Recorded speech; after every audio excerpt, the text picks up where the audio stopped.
오늘 본문은 깨달음 이야기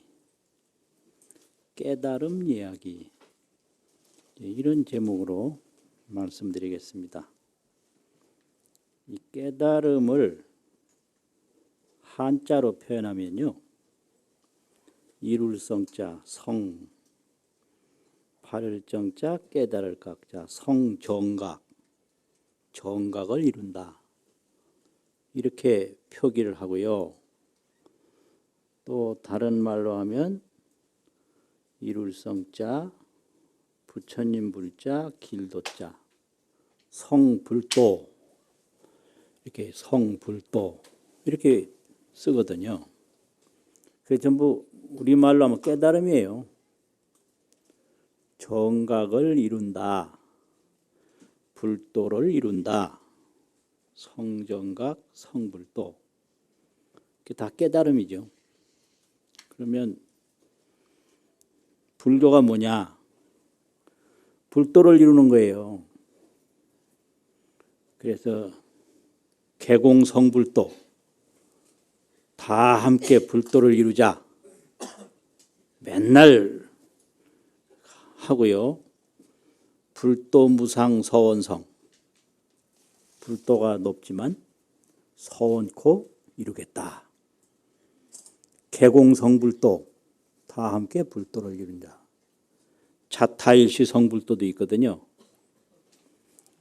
자와 타가, 나와 모든 이들이 다 일시에 불도를 이루기를 원한다. 이 깨달음이거든요. 이거 명칭이고요. 그러면 깨달음을 언제 이루나, 그래서 이걸 이룰성자, 때시자, 성시 이렇게 제목을 붙여봤는데요. 성시, 깨닫는 때, 깨닫는 시점이 언제냐 이거죠. 깨닫는 시기.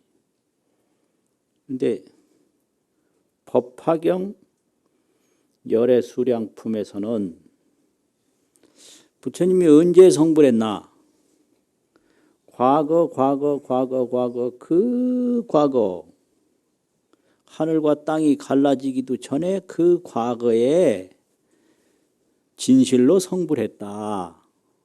그래서 이거를 표기를 하기를 오래를 꾸자 멀원자 구원, 오래고 먼 과거에 실성, 진실할 실자 이룰성자, 진실로 성불했다.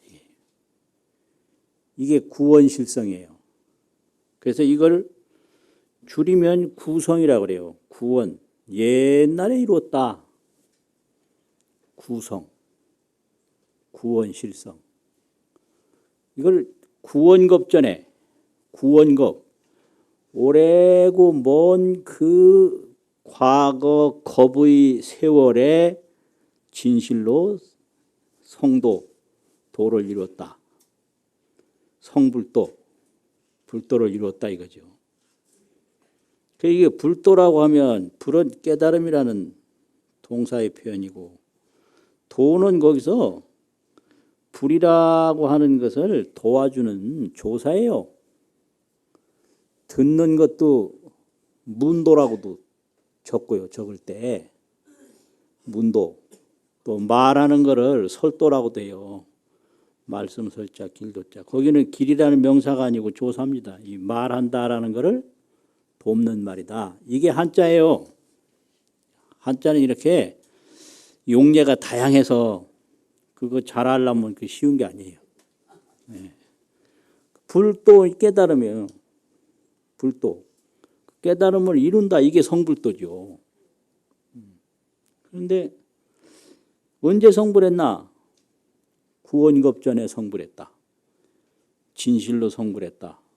이게 구원실성이죠. 그런데 화엄경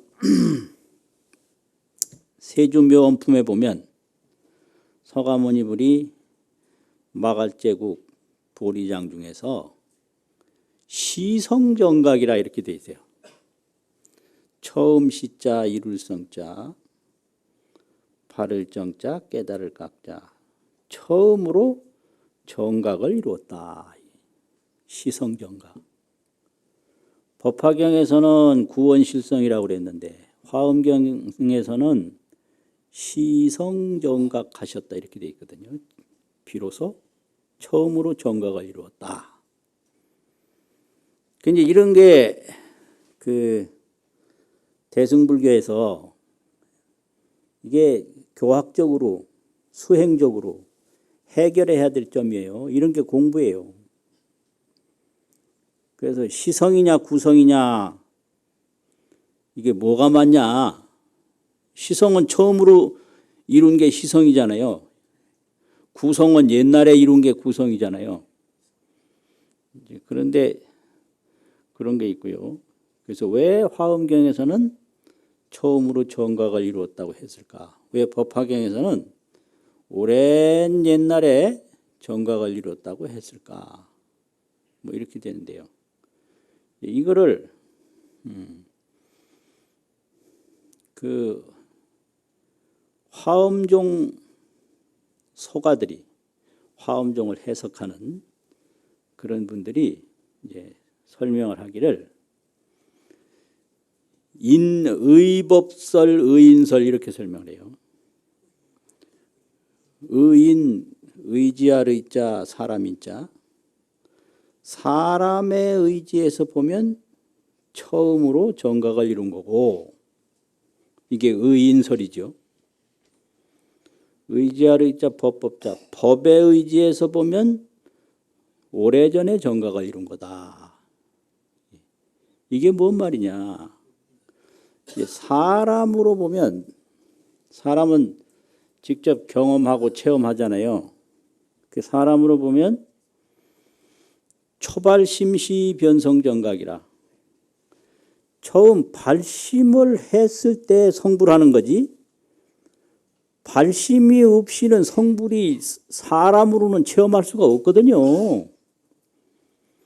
발심 안 한 사람이 깨닫는다. 이거는 사람으로는 안 되는 거예요. 그래서 초발심시에 처음 정각을 이루려고 마음을 냈을 때 발심한 사람이 정각을 이룬다 이 말이에요. 그러면 그게 초발심시 변성정각이라 초발심시에 문득 정각을 이루는 거다. 그러면 그거는 시성이죠. 처음으로 이루는 거죠. 그런데 정각을 이루고 딱 보면 그 정각을 이룬 법, 정각을 이룬 내용 이거는 의법설인데 법에 의해서 말하는 건데 이거는 그 정각을 이룬 법은 옛날 그 옛날 아주 오래고 먼 과거에 이미 이루어졌다 이거예요. 그러니까 법으로 보면 구성이고 사람으로 보면 시성이다. 이렇게 화엄가에서 얘기를 해요. 이런 거 모르면 공부를 안 했다 그래요. 공부를 안 하는 게 이제 이런 거예요. 이게 그러면 이걸 비유로 말하면 뭐냐? 법은 구성인데 사람은 시성이다 이렇게 되거든요. 그러면 그거를 어떻게 설명하냐면 두 가지로 설명을 하는데 하나는 개문유 10개자 문문자 방이 아주 대단히 신비로운 방이 있는데 그 방에 들어갈 때 문부터 열어야 되잖아요. 이걸 개문유라고 그래요. 문을 여는 비유다. 그 문을 이제 탁 열면 그 안에 들어가는 거예요, 방에. 그런데 문을 여는 거는 처음 여는 거예요. 사람이 그 방 앞에 당도해서 문을 열 거 아니에요. 그럼 문 탁 열은 순간은 그건 처음인 거예요. 과거에 열어본 경험이 없어요. 그래서 문 여는 걸로 보면 처음인데 방 안에 딱 들어가서 보면 그 방은 언제부터 있을까요? 그 방은 처음 문을 사람이 열었다고 해서 이 사람이 문을 열었던 안 열었던 방은 그냥 영원한 거예요. 방은 이 사람이 문을 안 열었다고 해서 방이 없었던 것도 아니고, 이 사람이 문을 열고 들어왔다고 해서 방이 새로 생긴 것도 아니고, 열든 안 열든 방한 그 공간은 그냥 영원한 거다. 그렇게 설명해요. 그래서 법으로 보면 구성인데 사람으로 보면 시성이다. 그 다음 또 하나는 점등류가 있어요. 등에 불 붙이는 거. 그걸 점등이라고 그러잖아요. 점화한다고. 등에다가 점화를 하는 그런 비유인데, 이제 사람이 등불이 있는데 등불을 딱 붙일 때, 등불을 켤 때, 그게 다 점화인데, 그거는 초저녁에 뭐 등을 켜느냐, 어제 켰느냐, 오늘 켰느냐, 그저께 켰느냐, 이 점화는 이게 선후가 있어요. 그 점화, 불 딱 켠 거는 그거는 점이에요. 내가 지금 불 켜면 그건 점이잖아요. 점화는 점인데, 불이 이제 딱 점화가 돼서 밝으면 이제 발화가 돼 가지고 불이 밝게 환하게 밝혀져 있으면, 그 밝혀져 있는 불은 이게 처음 생긴 불이 아니에요. 과거부터 항상 있던 거고, 미래에도 있고 현재에도 있고, 이 불 자체는 시간이 없어요.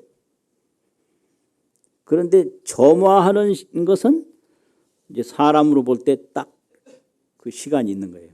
그래서 점화에는 시간이 있는데, 그 불 자체에 화광, 불빛, 화광은 시간이 없다.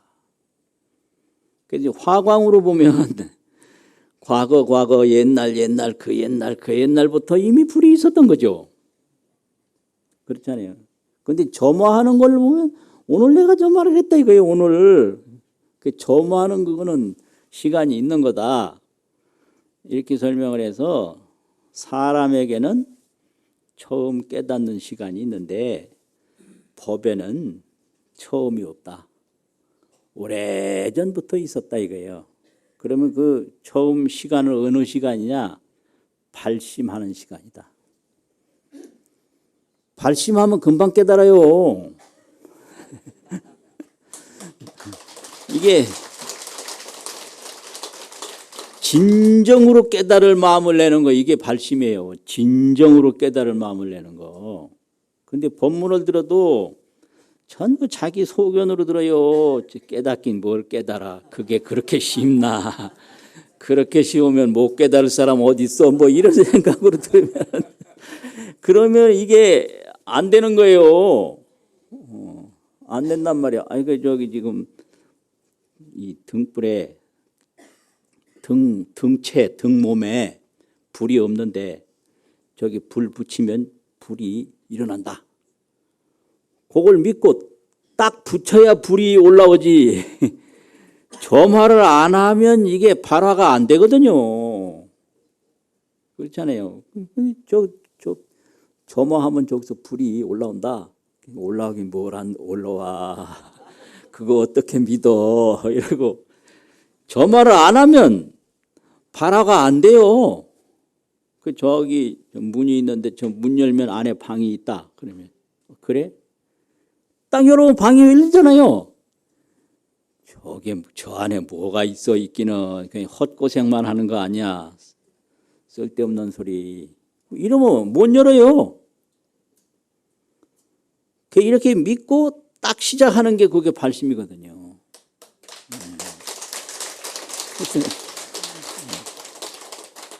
초발심시의 변성정각에 등에 불 붙일 때 불이 올라오고요. 문 열 때 방이 열리는 거예요. 방이 그대로 환하게 보이잖아요. 그럼 들어가면 되죠. 그렇게 되는 거예요. 그러면 깨닫는 시점은 그렇고 그 깨달음이라는 게 뭐냐? 그러면 어떻게 되는 게 깨달음이냐?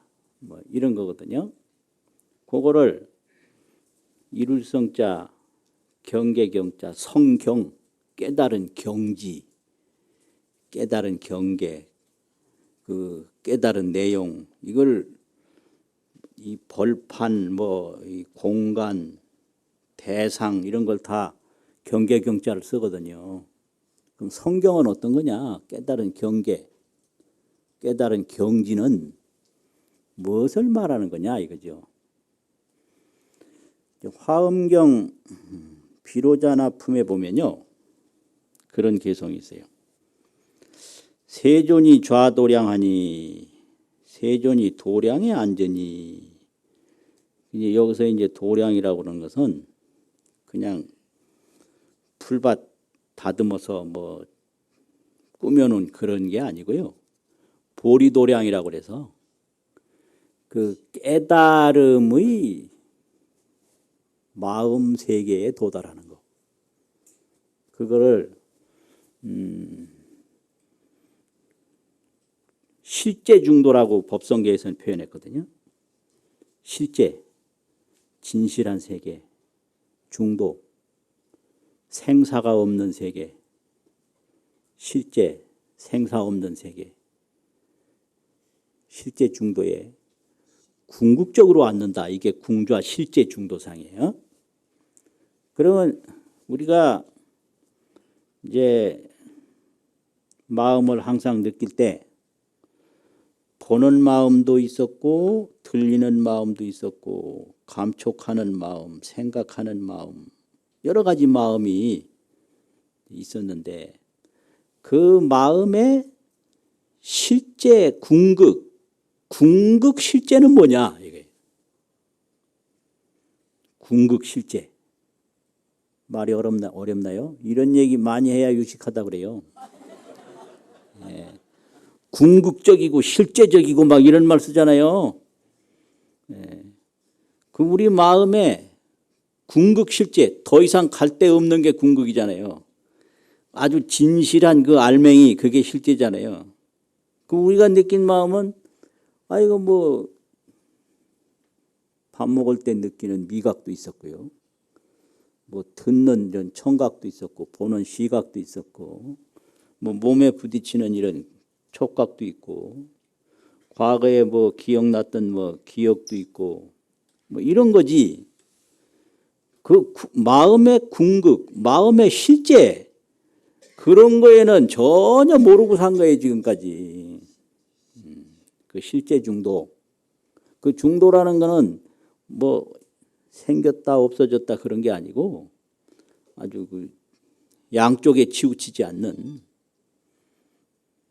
불생불멸이라고 그래요, 중도를. 나는 것도 아니고 죽는 것도 아닌 그 중도.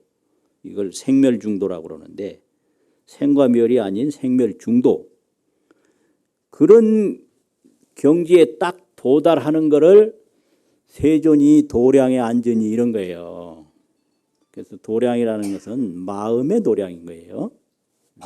세존이 그 궁극적인 마음의 경지에 딱 도달하니 그 마음의 경지가 어떤 경지냐? 청정대광명이더라. 세존이 도량에 앉으니 청정한 대광명이더라. 이게 마음이에요. 마음은 청정대광명이다.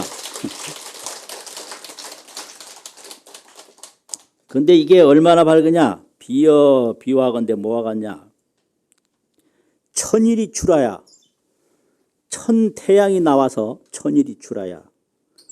보조 허공계라. 허공계를 널리 비추는 것과 같다. 보조 허공계. 천일출. 해가 하나만 나와도 밝은데 해가 1000개가 나와서 허공계를 그냥 비추는, 안 비추는 데 없이 모두 다 비추는 걸 이걸 보조라고 그러거든요. 뒤도 없고 앞도 없고 그냥 바닥도 없고 꼭대기도 없고 다 비추는 걸 보조라고 그런단 말이에요. 이렇게 표현을 했어요. 이게 깨달음이에요. 세존이 좌도량하여 세존이 마음의 궁극적인 실제에 떡 도달하니 청정대광명이라 그냥 그대로 아무 섞인 것도 없고 다른 것이 없는 청정한 온전한 광명뿐이다. 그런데 얼마나 밝으냐? 비유하건대 천일이 출하여 천해가 나와서 보조 허공계라. 허공계를 널리 비추는 거와 같다. 위에 개송에 있는 같으렸자를 밑에 새겨야 되거든요. 그렇게 설명을 했어요. 이게 이제 깨달음인데, 깨달음이라고 하는 것은 모든 것이 마음뿐이다. 이걸 아는 게 깨달음이에요. 일체가 유심이다.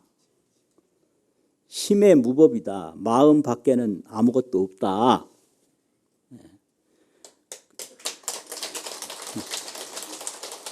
이게 그릇인데 이게 마음인 거예요. 이게 마음이라는 걸 확실히 알면 그 깨달음이에요. 확실히 알면요. 그래서 이거를 이제 능엄경에서는 더 자세히 설명을 해서 깨달음이라고 하는 것은 진소각정이라. 티끌 진짜 소멸할 소자가 있어요. 녹을 소자. 티끌은 다 소멸을 하고 각, 정각, 본각, 우리 그 영각, 신령스러운 각을 마음으로도 번역을 하고 그러거든요. 신령스러운 마음이, 정각이 또 깨끗한 마음이 이거예요. 그래서 딱 깨닫는 순간에 티끌은 없어요. 티끌은 없는 거예요. 그 다음에 뭐냐? 각이 청정해. 요게 진소각정이에요. 티끌은 사라지고 이 각만, 마음만 청정이 밝았다. 요거를 이제 아주 구체적으로 잘 설명한 게 티끌진 없어질 소, 진소, 각정, 깨달을 각, 깨끗할 정.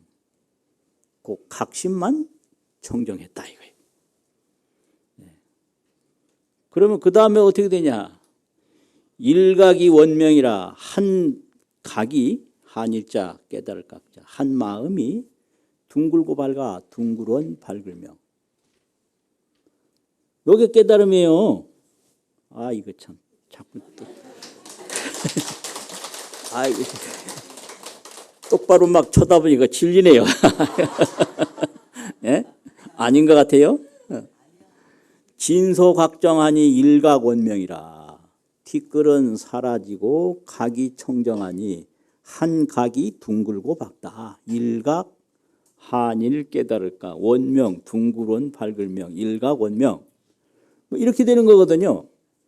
그러니까 깨닫기 전에는 전부 대상뿐이었는데, 티끌뿐이었는데 깨닫고 나니까 마음뿐이다 이거예요. 근데 왜 중생은 마음이라는 걸 모르느냐? 모든 티끌을 볼 때는 티끌은 보여진 물질이에요. 이걸 소견경이라고 그래요. 바소자 볼견자. 소견은 보여진, 뭐 얻으면 그걸 소득이라고 그러잖아요. 행동하면 그걸 소행이라고 그러잖아요. 이건 결과로 될 때 소자를 붙이거든요. 소견 그러면 보여진 거예요. 소견경, 보여진 경계가 있는 거예요. 그런데 그 보여진 경계가 있기 위해서는 경계가 저홀로 보여진 게 아니에요. 뭐가 있어야 돼요? 뭐가 필요하냐? 보는 놈이 있어야 돼요. 그래서 그 보는 놈을 능할 능자 볼견자 능견이라고 그래요. 능할 능자는 뭐 가능하다 한다 이런 말이거든요. 본다. 능이 본다 그게 아니고 그냥 보는. 능행 그러면 하는 거고요. 능견 그러면 보는 거거든요. 능청 그러면은 듣는 거예요. 그럼 능견이 심이 있어야 되는 거예요. 그걸 저 밖에 걸 보는 마음이 있어야 되는 거예요. 능견심. 그 보는 마음이 없으면 보여지는 대상이 안 나타나요. 답답해. 예. 보는 마음이 없는데 보여지는 대상이 어떻게 나타나나. 그런데 중생들은 보여지는 대상에만 쫓아가지 보는 마음을 모르는 거예요. 보는 마음을, 그걸 미혹이라고 그래요. 미혹. 보는 마음을 모르는 걸 미혹이라고 그래요.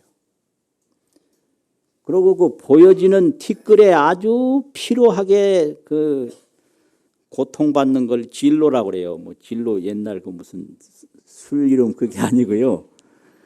티끌진 필요할로 진로. 티끌만 쫓아가니까 그 티끌 속에서 오르락 내리락 아주 필요해요. 그걸 진로라고 그래요. 미혹 진로. 그러다가 이게 티끌이라는 거는 이게 티끌에 티끌이 없고 티끌 점점 이제 이걸 부숴보면 자체가 없거든요. 하늘에 하늘이 없고 땅에 땅이 없고 산에 산이 없다. 산도 부숴보면 자체가 없어요.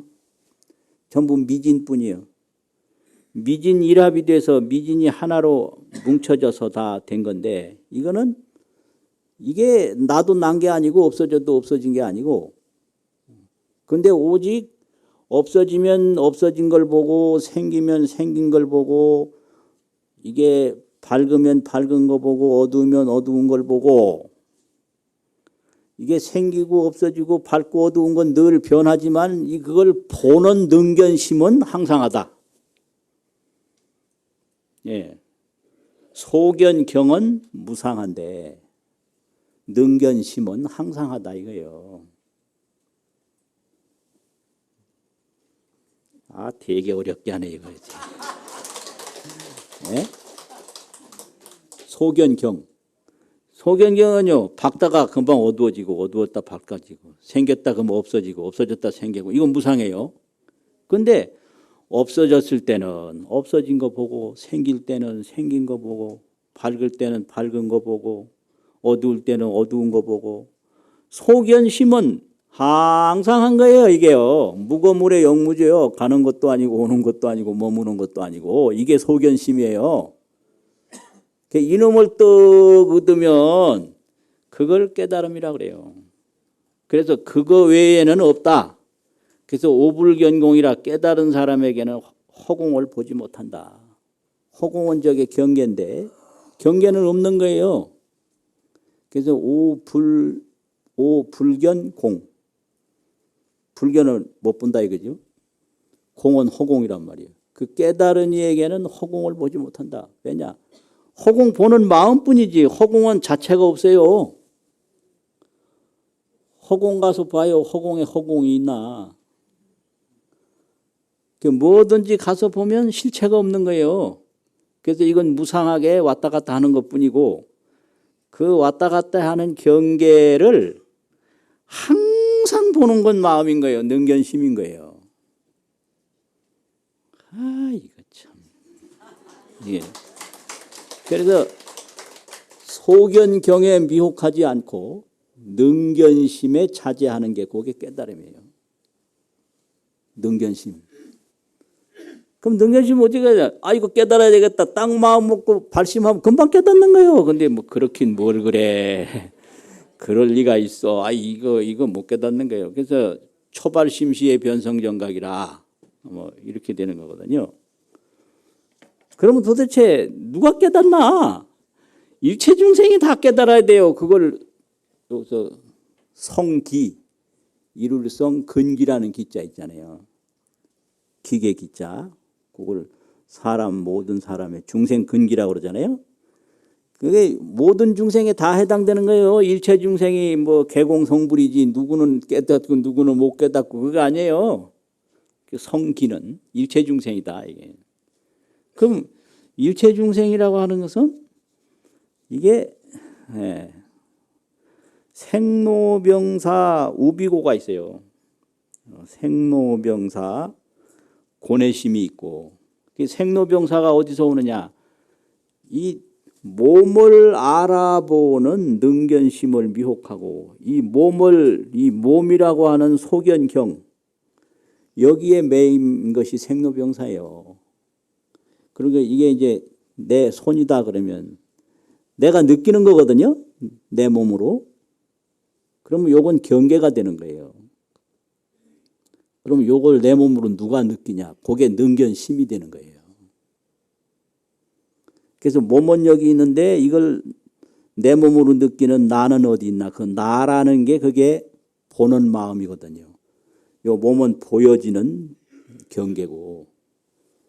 근데 이게 왜 내가 보여지는 경계에 난데 요걸 미혹이라고 그래요. 요거는 저 연못에 해가 떴다가 사라질 수 있듯이 오래 가는 게 아니에요. 오래 가는 거 아니에요. 그래서 오늘날 보면 건강에 대한 이게 관심이 굉장히 많고 이게 수명에 대한 관심이 많은데 이 건강도 이게 오래 가는 게 아니에요. 이렇게 바람과 같이 왔다가 바람과 같이 가는 거거든요. 이게 그런데 건강은 왔다 갔다 하지만 그 왔다 갔다 함을 느끼는 능견심, 보는 마음은 불거불래 오지도 않고 가지도 않는 거예요. 그래서 그 마음으로 돌아가면 그 생사해탈이에요. 이거를 합각해탈이라고 그래요. 그 보는 마음이 각이거든요. 그 보는 마음에 그 생로병사를 느끼는 마음이 돌아가 버리는 거예요. 합각, 각에 합하는 해탈이다. 이게 몸이잖아요. 근데 이게 이제 오잖아요, 가잖아요. 그러면은 이 몸은 경계가 되는 거예요. 내 몸으로 느끼는 경계. 그런데 이거 느끼는 마음이 있어요. 그래서 이 몸에 집착해서 몸에 머물지 않고 그 내 몸이라고 느끼는 마음으로 돌아가서 그 마음에 합하는 것을 합각이라고 그래요. 그 느끼는 마음에 합해져 버리면 이 몸에 자유로워져요. 이게 해탈이에요. 아, 이거 알면 좋은데 이거. 예? 근데 우리는 몸에 머물러요. 머무르니까 이게 생로병사인 거예요. 몸에 머무르지 않고 마음으로 돌아가면 이게 합각이요. 각에 합하면 생로병사의 몸에서부터 벗어나니까 이게 해탈인 거예요. 합각해탈. 그러면 합각한 다음에는 어떻게 되냐? 몸이 올 때는 몸 느끼고 죽음이 올 때는 죽음 느끼고 있을 때는 있는 것 느끼고 없을 때는 없는 것 느끼고 요걸 자제해탈이라고 그래요. 마음대로 느끼는 거예요. 그렇지만 머물진 않아요. 요걸 자제한다 그래요. 그래서 생사해탈, 생사자제. 생사해탈하려면 생사에 머무는 마음이 자기 느끼는 마음으로 돌아가서 합해야 돼요. 합할합, 깨달을 각, 합각. 합각을 해야 해탈을 하지. 머물면 이건 집착이고 윤회인 거예요. 머물면 집착이다. 해탈이 아니다. 예. 그러면 느끼는 마음으로 돌아가면 마음대로 느끼는 거죠. 있을 때는 있는 건 느끼고 없을 때는 없는 건 느끼고 올 때는 오는 건 느끼고 갈 때는 가는 건 이게 자제인 거예요. 그래서 생사해탈, 생사자제라는 게 이런 거거든요.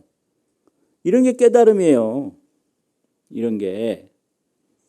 그러니까 일체중생이 이거 뭐 못 깨달을 사람 누가 있어요? 자기 느끼는 마음으로 돌아가는 것처럼 쉬운 게 어디 있어요? 이건 뭐 표 끊을 일이 있어요.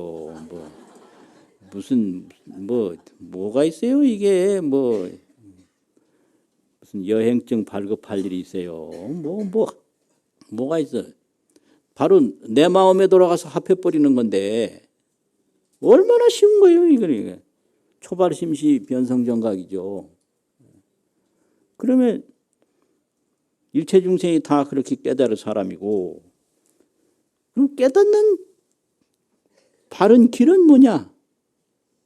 이걸 이룰성자, 문문자, 성문이라고 제목을 붙여봤거든요. 세미나 하려면 이런 거 제목도 붙여야 돼요. 말만 하면 안 돼요. 이게 뭐 이게 그러니까 옛날 세미나 하던 이제 습관이 있어가지고 이렇게 네 가지로 구분해서 첫 번째는 성시, 이루는 시점. 이제 두 번째는 성경, 이룬 경계. 세 번째는 성기, 이루는 근기. 근기는 사람이거든요. 쉽게 말하면 중근기, 하근기, 뭐 상근기 뭐 이래가지고 사람을 기계 기자에다가 비유해서 근기라고 그래요. 그럼 성기, 이룰 근기들은 누구냐? 일체 중생이다. 마음이 있는 자는 다 깨닫지. 뭐 마음이 있으면 왜 못 깨닫나? 왜 못 깨닫나? 깨달을 생각이 없어서 못 깨닫는 거예요. 발심을 안 해서 못 깨닫지. 발심만 하면 뭐 금방 깨닫죠. 중생 성불이 찰나중이라고 중생이 깨닫는 게 찰나 가운데 다 이루어진다 이 말이에요. 이건 경에서 다 한 말이잖아요. 중생 성불 찰나중이고 초발심시 변성정각이라. 그 맨날 우리가 외우는 거잖아요. 그러면 성문, 깨닫는 문이라는 건 방법이거든요. 성문은 뭐냐? 화엄경에 그 십회양품이 있는데요. 십회양품에 그런 말이 개성이 있어요. 신불망치 과거법, 마음이 허망되게 과거법을 취하지 말고, 취한다는 말은 집착하는 거예요. 과거법에 머무는 거거든요. 마음이 과거법에 머물면 못 깨달아요. 그 과거의 그림자에 딱 머물러 있으니까 자기 보는 마음과 합해질 수가 없어요. 그때가 좋았지. 그때가 좋았는데. 그러면 그거는 보여지는 대상에 머물기 때문에 보는 마음과 합할 수가 없어요. 그러니까 과거법에 집착하지 마라. 신불망치 과거법 하라. 또 역불탐착 미래사하라. 또한 미래사에도 탐착하지 마라. 앞으로 내가 어찌 될고 몇 년 더 살고 어쩌고 앞으로 뭐를 더 이룰고. 이 미래라는 거는 이건 보장된 게 아니거든요. 손을 과도하게 흔들면 이걸 치면 소리가 나는데 미래사에도 집착하지 마라 이거예요. 또 불호 현재 유수조하라. 현재 있는 것에도 집착하지 마라. 유소주. 유소에 머물 주자를 썼어요. 있는 바에도 머물지 마라. 불호 현재 유소주 하면 요달 3세가 실공적이라 과거 현재 미래가 다 불생불멸이고 불구부점이고 부증불감인 공적. 3세는 공적하고 그 3세가 공적함을 보는 일심만 원명한 거예요. 3세는 공적하고 일심은 원명하다. 공적 원명. 이게 일체 사물과 일체 시간이라는 것은 공적한 거예요. 불생불멸인 거예요. 허망무상한 거거든요. 그런데 불생불멸하고 허망하고 무상한 걸 아는 한 마음은 둥글고 밝아요. 그래서 3세는 공적하고 일심은 원명하다. 그래서 그 원명의 자리에 또 도달하면 일체에 그냥 자제할 뿐이지 다른 게 없다 이거죠. 불교는 깨달음이다. 이렇게 얘기를 하면 그럼 석가모니께서 뭘 깨달았는데요? 이렇게 물어요. 석가모니께서 깨달은 게 뭔데요? 그런 질문을 딱 받았을 때 어이없기도 하고 당돌하기도 하고 그런데 아주 근본적인 질문이거든요. 뭐 일체 순서 절차 다 떠나서 도대체 뭘 깨달았느냐? 그 중요하잖아요. 그러면 석가모니께서 뭘 깨달으셨지? 그걸 알려면 어떻게 알면 되지? 이렇게 생각을 하게 되는 거예요. 부처님이 뭘 깨달으셨나? 여기에 대해서 생각이 미치면 방법은 하나밖에 없어요. 뭐냐? 부처님이 깨달으신 다음에 가르치시고 행동하신 게 전부 깨달음에서 나온 거거든요. 하나하나 그 행위 하나하나, 동작 하나하나, 오간 하나하나가 다 깨달음에서 나왔고 말씀 한 말씀이 전부 깨달음에서 나온 거예요. 그러니까 불교의 모든 역사, 계승, 전통은 그대로 부처님의 깨달음이 표현된 것이고 깨달음을 인도하는 내용입니다. 그게. 그러니까 일체 경전이 부처님 깨닫기 전에는 한 말씀도 없었어요. 그러니까 뭘 깨달았지 하는 거는 그 깨달은 내용이 다 경전에 수록돼 있다. 그러니까 한마디로 말하면 부처님이 깨달으신 것은 다 경에 있는 내용을 깨달으신 거다. 경을 떠나서 깨달음이 없죠. 그래서 이 불교 전통 중에 경전을 계승한다는 게 엄청나게 중요한 거거든요. 그러니까 부처님의 깨달음은 모두 부처님의 가르침을 통해서 나타났다. 이거예요. 가르침을 통해서 나타났다. 그러니까 하나하나 가르침이 다 부처님의 깨달음을 말씀하신 거다. 이런 내용이죠.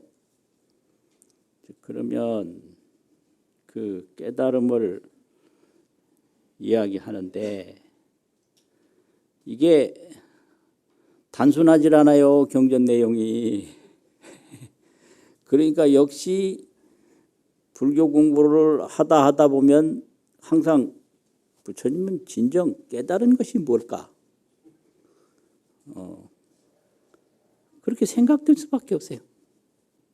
첫 번째 말씀드리고 싶은 것은 경이 여러 가지 구조가 있는데 화엄경이라고 하는 경은 언어설법이 아니고 광명설법이에요. 그래서 화엄경은 광명경이다 이렇게 말할 수가 있어요. 화엄경 한 경에 부처님이 말씀을 몇 마디 안 하시고 방광이라고 그러는데 이 방광만 10번을 하세요. 방광, 광명을 쫙 비추는 거죠. 그러면 그 광명을 보고 문수 설주, 보현 설주 이래가지고 문수보살과 보현보살이 삼매에 들어요. 그래서 삼매 속에서 그 광명의 의미를 이어받아요. 그래서 그 광명의 의미를 이어받아서 문수보살이 설법을 하고 보현보살이 설법을 하는데 무슨 설법을 하느냐? 화엄경은 부처님을 설명하는 경전이에요. 다른 경은 부처님이 설명을 하는데 화엄경은 문수가 삼매에 들어서 부처님을 말하고 보현이 삼매에 들어서 부처님을 말하고요. 부처님은 그냥 방광만 해요. 미간방광, 또 치간방광, 설륜방광 이렇게 온 몸에 그 10번의 장소에서 방광을 해요. 그게 화엄경이에요. 그런데 부처님이 처음 깨달음을 이루셨을 때 그 모습을 보고 부처님이 이런 분이다 이렇게 한 게 화엄경 시작이거든요. 거기 보면 이시의 세존이 이때 세존께서 성 최정각하시니 가장 바른 정각을 이루시니. 그래서 이 열애가 이제 기본적으로 칭호고 또 우리말로 부처님이고 세존이고 그런데 중생 정각 이렇게도 기록을 해요. 중생은 못 깨달은 분, 정각은 깨달은 분이거든요. 바를 정자, 깨달을 각자. 정각은 삼세제불이고 이제 중생은 일체 중생이다. 그 최정각을 이루셨다 이거예요. 부처님이. 그 다른 경전에서는 부처님을 설명하는 게 아니니까 부처님이 최정각을 이루시니 어떻더라 이런 말이 없을 거 아니에요. 그런데 화엄경은 문수보현이 삼매에 들어서 부처님을 설명하니까 이렇게 부처님에 대해서 설명하는 경전이 화엄경이거든요. 그럼 여기서 말한 게 최정각을 이루시고 나니까 어떻게 됐느냐. 지입삼매라, 삼세라, 지입삼세, 지혜지자, 들어갈 입자, 과거, 현재, 미래, 삼세. 지혜가 삼세에 들었다. 그래서 실계평등이라 과거, 현재, 미래가 다 평등하더라. 이렇게 시작을 해요. 이게 부처님에 대한 설명이에요. 그래가지고 귀신충만 일체세간이라 그 부처님의 지혜 몸이 귀신이라고 그랬는데 그 기자 몸신자인데 그 몸이라는 것은 부처님의 그 지혜 몸을 말하는 거죠. 지혜가 삼세에 들었다. 그 지혜 몸이 충만 일체세간이라 일체 모든 중생세간에 가득하다. 이렇게 출발하거든요. 이게 깨달음이에요. 깨달음이라는 게 뭐냐. 우리 몸이 식신이 있고 지신이 있는데 인식이라는 식자 있잖아요. 인식으로 보는 몸이 이게 부모한테서 받은 지수화풍, 수상행시, 오은신이거든요. 이건 인식으로 보는 몸이에요. 인식. 근데 이 인식은 생멸심이에요. 생멸심. 생겼다 없어졌다 생겼다 없어졌다. 이게 우리가 인식으로 의식으로 보는 우리 몸이고 이제 깨달음이라고 하는 것은 우리 생멸심 그 속에 진여심이라는 게 있어요. 참 진짜 가트렸자 참 그대로 마음 생기고 사라지는 생멸심. 그러면 중생은 생멸심으로 산다고 그래서 중생이에요. 그런데 정각은 진여심을 깨달았기 때문에 정각이에요. 그래서 나고 죽는 마음에서 나고 죽지 않는 마음을 깨달았다. 이게 정답인데요. 그러면 대답은 간단한데 이 설명은 길어. 그래서 더 간단하게 해서 야 마음으로 마음을 깨닫는 게 깨달음이야. 이러면 말은 간단한데 또 알기는 또 어려워요. 생멸심으로 진여심을 깨닫는 게 깨달음이다. 그러면 이 진여는 지혜라고 그래요. 한마디로 말하면. 생멸심은 식이라고 그래요. 의식과 지혜. 의식은 생멸하는데 그 생멸하는 속에 생멸하지 아니하는 진여심이 있다. 그러면 이 생멸은 꽃과 같고 진여는 봄과 같다. 그래서 깨달음이라는 것은 꽃송이에서 봄을 안 거예요. 꽃은 떨어져도 봄은 안 떨어지거든요. 꽃은 피고 지고 하지만은 봄은 피고 지고 안 해요. 그러면 봄 떠나서 그러면 꽃이 있냐? 그렇지 않죠. 꽃 한 송이 한 송이가 전부 봄이죠. 그런데 꽃 속에 봄이 있냐? 보이지 않죠. 그래서 깨달음이라는 것은 꽃 딱 보는 순간에 꽃에만 머무르는 게 아니라 봄을 아는 거. 그래서 이 생멸 속에서 진여를 안다. 진여. 그러면 이 진여는 끝이 없어요. 시간도 없어요. 그래서 그 진여의 지혜는 3세에 들어간다. 들어간다는 말은 3세에 꽉 찬다 이게요. 또 그 진여의 그 지혜는 일체 허공계 우주법계에 충만하다. 들어가고 충만하다. 이렇게 깨달음을 화엄경에서는 설명을 해요. 부처님을 말하는 게 화엄경이기 때문에 그래요. 아주 재미있는 경전이 화엄경이에요. 근데 실제로 이제 깨달음을 얻으신 부처님이 설법은 어떻게 했나? 처음부터 이렇게 하지 않았어요. 그럼 어떻게 했나? 이게 이제 부처님의 가르침인데요. 제일 먼저 설법하신 것이 인연법이에요. 제법은 종인생이요 제법은 종인멸이라. 모든 법은 인연으로부터 생기고 모든 법은 인연으로부터 사라진다. 요거 한마디가 이게 불교의 아주 근본이고요. 그걸 깨달으면 거기에 진여도 있고 생멸도 있고 거기에 무한한 청정도 있고 거기에 광명도 있고 신통도 있고 자비도 있고 거기에 다 들어있어요. 그게 바로 무아예요. 또 모든 법은 인연으로부터 생기고 모든 법은 인연으로부터 사라진다. 그 나라는 게 어디 있어요? 거기에 죽음이라는 게 어디 있어요? 그냥 꽃 한 송이를 봄이라고 집착하는 게 그게 아집이거든요. 꽃이 봄이 아닌 건 아니에요. 그런데 꽃 한 송이가 봄 전체는 아니잖아요. 이제 그 다음에 설법이 법화경에서 제법 종본래 상자 정멸상이다.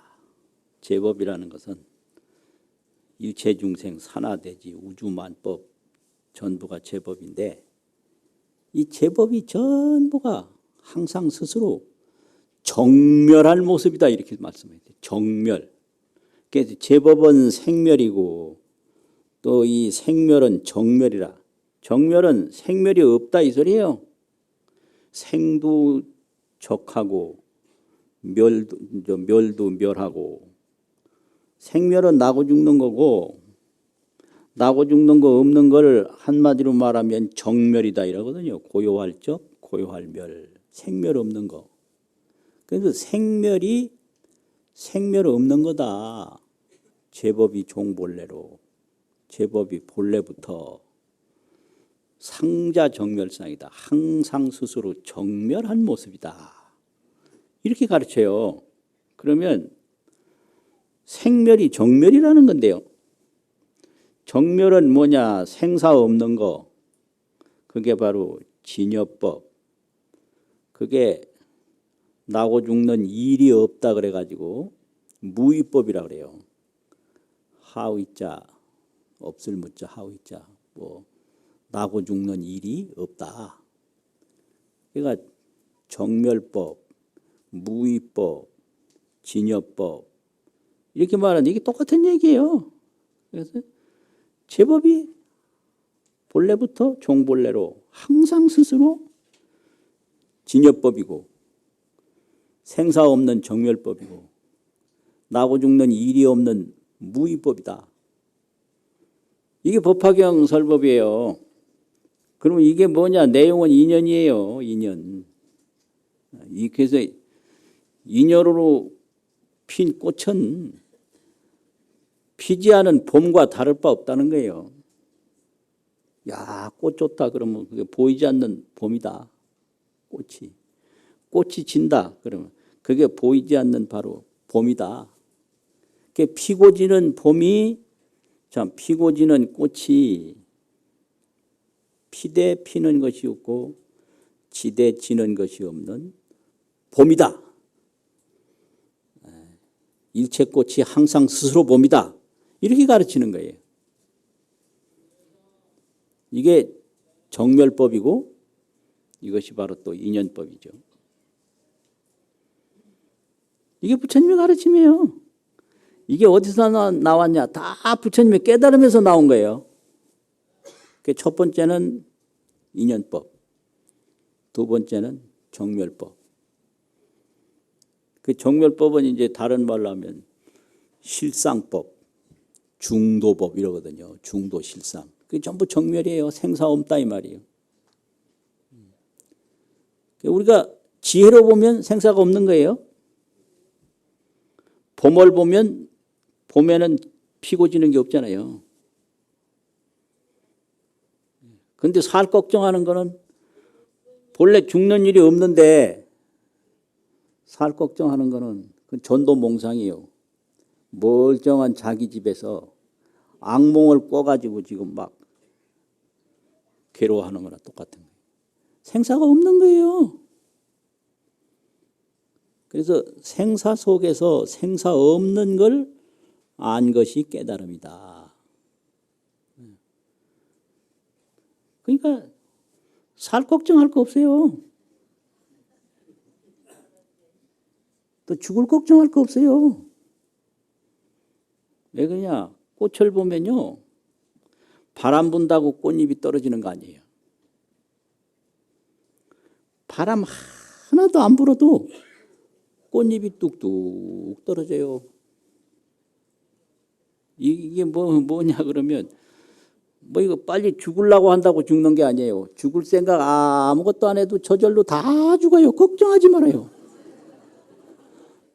그냥 배고플 때 밥 먹고 피곤할 때 잠자면 그게 사는 거예요. 그거 얼마나 쉬워요. 죽을 걱정 안 해도 바람 없어도 꽃잎 떨어지듯이 저절로 죽고 살 걱정 안 해도 그저 배고플 때는 밥이나 먹고 피곤할 때는 잠이나 자면 저절로 사는데 그 무슨 걱정이 그래 많냐 이거예요. 네?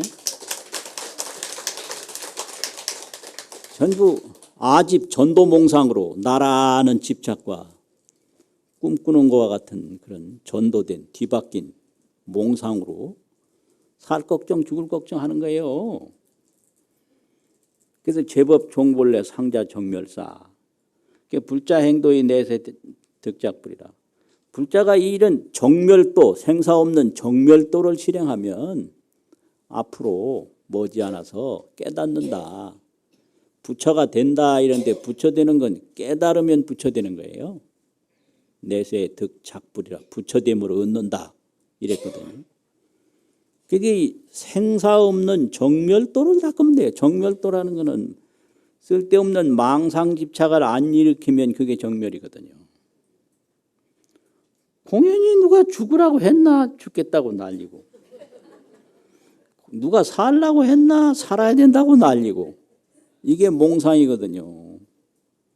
정멸이라는 건 그런 쓸데없는 꿈꾸는 생각 안 일으키면 그게 정멸이에요.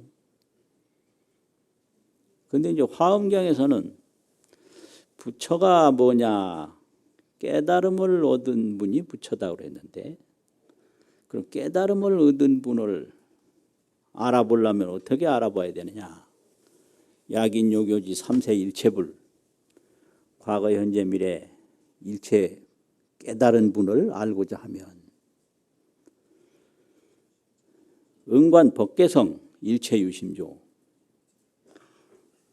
법계성을 봐라. 이 법계라는 건 십법계, 육도 중생과 사성, 성인이 있단 말이에요. 그래서 육범, 사성, 십법계. 중생은 못 깨달은 범부고 사성은 깨닫긴 깨달았는데 깨달음에 차이가 있어. 그래서 사성이라고 해요. 그런데 다 깨달은 분이에요. 1부, 2부, 3부, 4부. 아주 최정각을 이루면 그걸 부처라고 그러고요. 최정각. 이제 그 밑에 차이가 나는 분각, 나눌 분자 깨달을 분각을 얻으면 보살이고 그 이해하는 데 들어가면은 이제 그 밑에 단계라는데 다 깨달으면 다 있거든요. 그래서 사성이라고 그러는데 이게 법계예요. 법계. 근데 이 법계는 이런 것이고 그 법계 성이 있어요. 법계는 차별이 있는데 법성은 원흉해요. 법성 원흉 무이상 이러잖아요. 법계는 육범사성으로 차별이 있어요. 그런데 법성은 원흉무이, 원흉해서 둘이 없어요. 법성 원흉무이상. 그러니까 부처를 알려면 법성을 봐라. 법성. 그 법성에 있는 것이 무엇이고 없는 것이 무엇인가. 범부가 무엇이고 깨달은 불보살이 무엇인가. 그거 보면 저절로 알게 돼요. 그걸 정득이라고 그러고 개합이라고 그러거든요. 이걸 법성석이라고 그래요. 법성으로서 삼세제부를 해석하는 거다. 법성에는 원흉무이해서 일체 차별이 끊어지고 일체 망상이 붙지를 못해요. 이게 법성석이에요. 이런 걸 이제 교학이라고 그래요. 이런 거 하다가 머리 다시해요. 그런데 이문석이 있어요. 요 개성을 해석하는데 두 가지 문으로 해석을 한다. 두 가지 문이라는 게 기신론에서 마음에 둘이 있는데 하나는 생멸심이 있고 하나는 진여심이 있다. 진여 생멸. 근데 이 생멸에서 육범이 나오고 뭐 진여에서 이제 부처님이 나오잖아요. 그런데 이 생멸심, 진여심이 모두 한 마음에서 나왔다. 이게 일심 이문이에요. 그 진여도 한 마음이고 생멸도 한 마음이다. 그러니까 마음 없는 중생이 없고 마음 없는 재불이 없다 이거예요. 그래서 재불의 세계는 진여의 세계고 중생의 세계는 생멸의 세계인데 이게 전부 일심에서 나왔다. 그래서 이렇게 일심 이문으로 해석하는 게 그것도 일체유심조에 대한 또 하나의 해석인데 그걸 이문석이라고 그래요. 법성을 봐라. 법성은 원흉무이해서 중생과 부처가 따로 없다. 원흉하다. 그러면 그 중생과 부처의 차이점은 어디서 나왔냐? 일체가 유심조다. 일체가 오직 마음에서 나왔다. 요게 이제 법성석이고 이문, 진여문, 생멸문으로 해석을 하려면 그렇게 해요. 그러려면 어떻게 해야 되냐? 약인요교지 삼세일체불.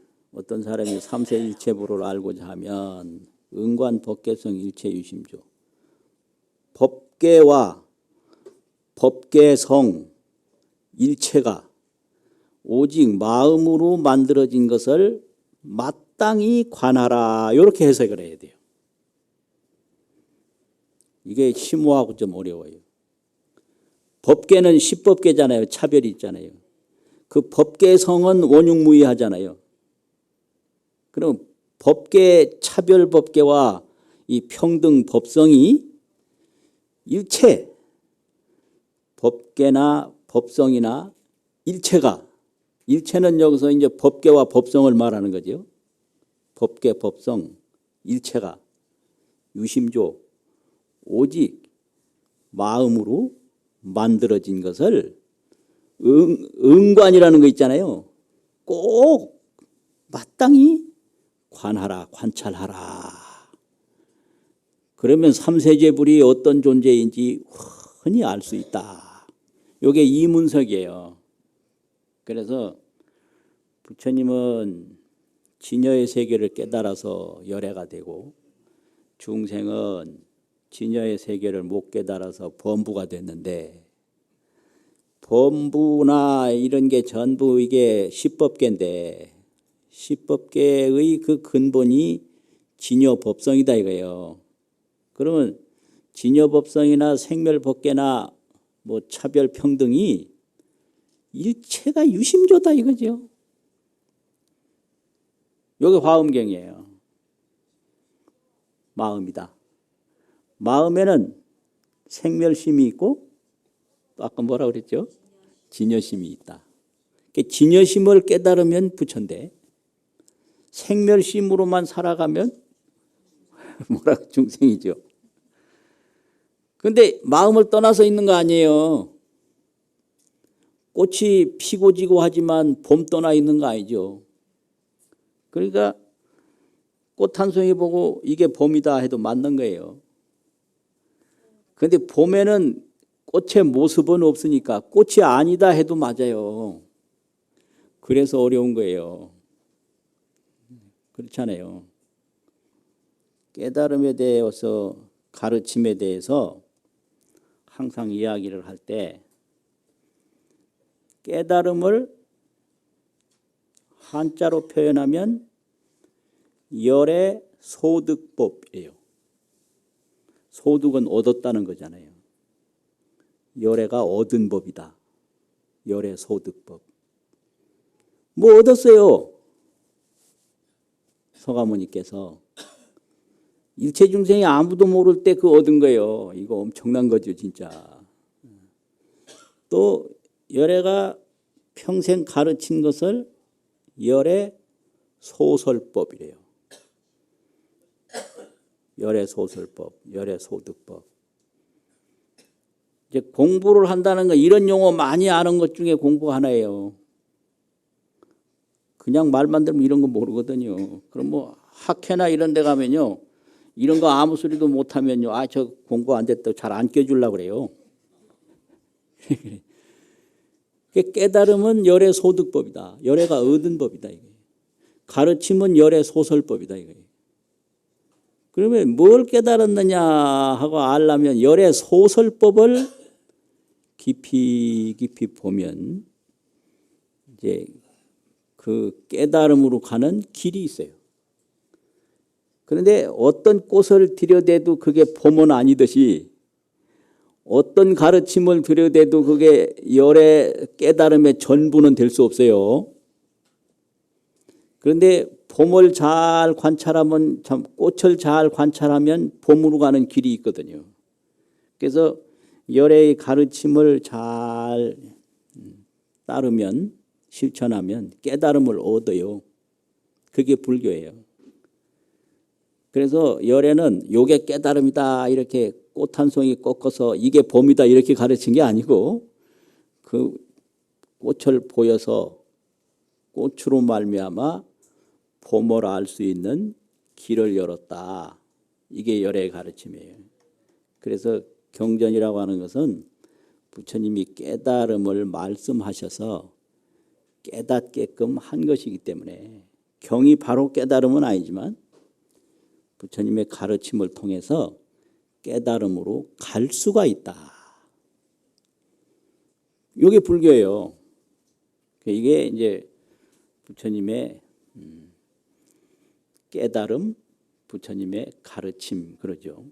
그런데 이걸 아주 깊이 표현하는 말이 열애는 요 깨달은 거 요걸 얻었다고 그러잖아요. 얻은 바가 없다 이래요. 이러니까 불교가 어렵다고 그러는 거예요. 또 열애는 말한 바가 없다고 그래요.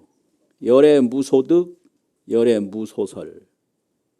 열애는 말한 바도 없다. 평생 설법을 했는데 말한 바 없다고 그러고 부처님은 이 깨달음을 통해서 다 이 불교가 시작됐는데 얻은 바가 없다고 그래요. 이것도 아주 정확하게 불교를 이야기하는 거거든요. 이런 설명 제가 잘하거든요.